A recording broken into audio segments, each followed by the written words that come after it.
One of our favorite taglines is simple, hard, effective. And that's because the most effective training is simple and hard.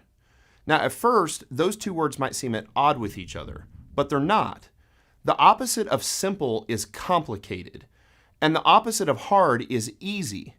What most people want to do when they go to the gym is a combination of easy and complicated, because complication is seductive.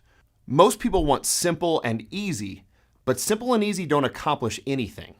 So what most people often do is complicated and easy, or its more ambitious big brother, complicated and hard, which certainly isn't the most effective way to train.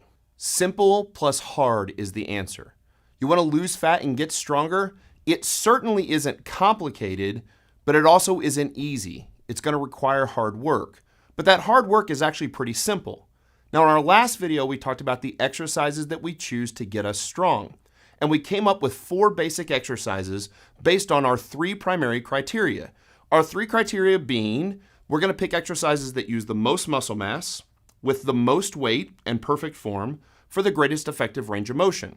And when we do that, we end up with the squat, the deadlift, the bench press, and the press. The squat is just a simple exercise where we put a bar on our back and we squat down on the middle of our foot below parallel with our hip crease just below the top of our knee and use hip drive to come back up. The entire body is loaded, and here's the thing. It's a simple exercise, but it's definitely the hardest exercise. That's why most people don't want to squat. You walk into a gym on any day of the week, but especially Monday, and all the bros are doing bench press. Rarely will you walk in on Monday and see a bunch of people squatting. And it's because it's so hard. The body responds to squats in a way that it won't respond to any other lift, both muscularly and hormonally. Now, a deadlift is just the simple act of picking a heavy loaded barbell up off the floor. We do it with perfect form, with a totally flat back, and guess what happens when we do that?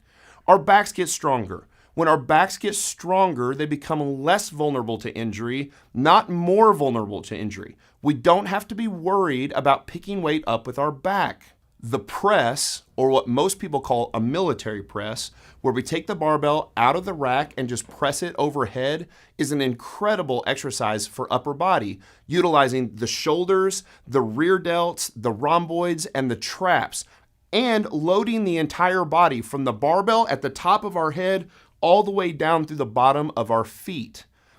And the bench press allows us to move the most weight possible in an upper body lift, so we love that lift too. So even the exercise that the bros do on Monday is perfectly fine to get strong. We just want to make sure that we also press and squat and deadlift as well. Those 4 exercises will get you stronger than anything you thought possible, and for the life of your lifting career should make up 90% of everything you do in the gym.